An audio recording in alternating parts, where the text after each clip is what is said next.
Hello friends, कैसे हैं आप सब। बीपीएससी पॉइंट पे आप सभी का बहुत बहुत स्वागत है। मैंने तीनों दरोगा पिछला क्रैक किया है। अभी फिलहाल डिपार्टमेंट ऑफ हेल्थ में हूँ और लगातार आप सभी को अपडेट दे रहा हूँ। पिछला वीडियो हमने बताया था कि बिहार सिविल कोर्ट, बिहार दरोगा का एग्जाम, लेकिन उसमें म्यूजिक ऐड हो गया था जिस वजह से उसका परफॉर्मेंस थोड़ा बिगड़ गया था। लेकिन इसमें वो और भी चीजें हम बात करेंगे कि क्या नेताओं को, क्या जो नेता हैं, लीडर्स हैं हमारे देश के, हमारे राज्य की ही बात करें अभी, उनको वाकई में आपको जॉब देने में इंटरेस्ट है या वो अपना जॉब बचा रहे हैं, वो अपनी नौकरी बचा रहे हैं।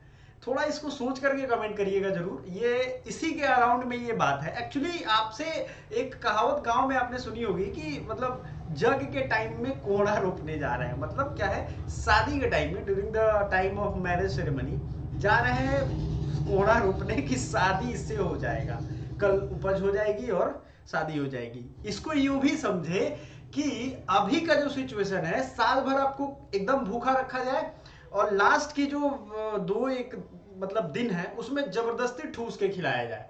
तो भारत को आजाद हुए 75 साल हो गए, इतनी सारी वैकेंसी कभी आई ही नहीं और अचानक इतनी सारी वैकेंसी दी जा रही है। तो भाई लेने वाले, जो एग्जाम लेने वाले एजेंसी के लोग भी वही हैं जो पहले वाले हैं, स्टूडेंट भी वही हैं जो पहले वाले हैं, जो कभी कभी एग्जाम देते थे। अब सबको मुसीबत में डाल रहा है कौन? पॉलिटिकल लीडरशिप, मतलब नेताओं का है कि भाई हम वैकेंसी देंगे, हम अपना नाम कमाएंगे और अपनी सत्ता बचाएंगे। खैर ये सब तो आप सोच सकते हो, इतनी समझ आपको होगी। अब बात ये करते हैं कि क्या वाकई में सही में इनको इंटरेस्ट है नौकरी देने में, और नौकरी देने का इंटरेस्ट है तो पैसा जो ये फॉर्म जमा करने के टाइम में ले रहे हैं आपसे। अब आप देखो खुद, बिहार सिविल कोर्ट का 2 एग्जाम है, वो 17 को है। अब बिहार दरोगा जो बिहार के लगभग सभी बच्चे भरते हैं, उनका भी 17 को है। तो आप दोनों में से एक चूज करोगे, कंपटीशन पहले ही कम हो गया।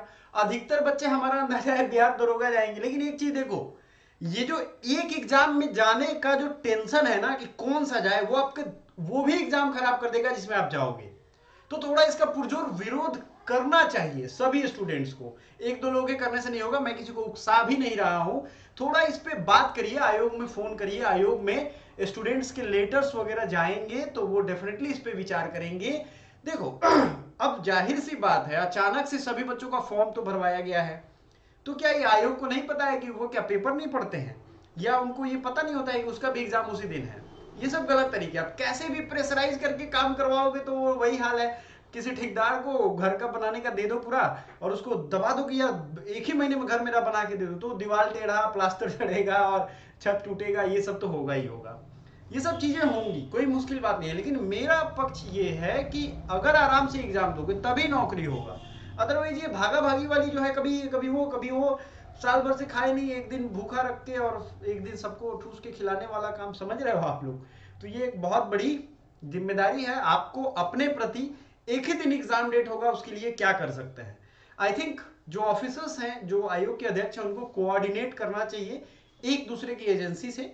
जैसा बिहार बीपीएससी टीचर के वैकेंसी के और उसके एग्जाम को लेकर के जो मीटिंग्स हुई है, देख रहे हो ना, दूसरे दूसरे डिपार्टमेंट के सभी हेड बैठ करके डिसाइड करते हैं। तो ये आपके ऊपर है, आपकी क्या राय है कमेंट करके जरूर बताइएगा। वैसे भी मेरा एक सुझाव यही है कि आपको जिसकी अच्छी तैयारी हो, अगर दोनों एग्जाम हो ही जाता है मान लो, जिसकी भी अच्छी तैयारी हो उसका ही एग्जाम देना चाहिए। ठीक है, ये मेरी तरफ से सुझाव है, क्योंकि मैंने भी बहुत सारे एग्जाम, देखो यार, मैंने सीडीएस निकाला, एफकैट निकाला, कई बार ऐसा होता था कि दूसरा भी एग्जाम उसी दिन होता था, मजबूरी होती थी। एचआर के एग्जाम्स होते थे, कॉलेज के एंट्रेंस एग्जामिनेशन होते थे, तो एक को छोड़ना पड़ता था। वो कोई बुरी बात नहीं है। मैं जेएनयू का एंट्रेंस देने गया था, तो जेएनयू का छोड़ना पड़ा मुझे किसी और एग्जाम के लिए, है ना, तो वो चलता रहता है। लेकिन फिर भी ये क्या व्यवस्था है, मैं यही जानना चाहता हूँ। चलो ठीक है, थैंक यू सो मच।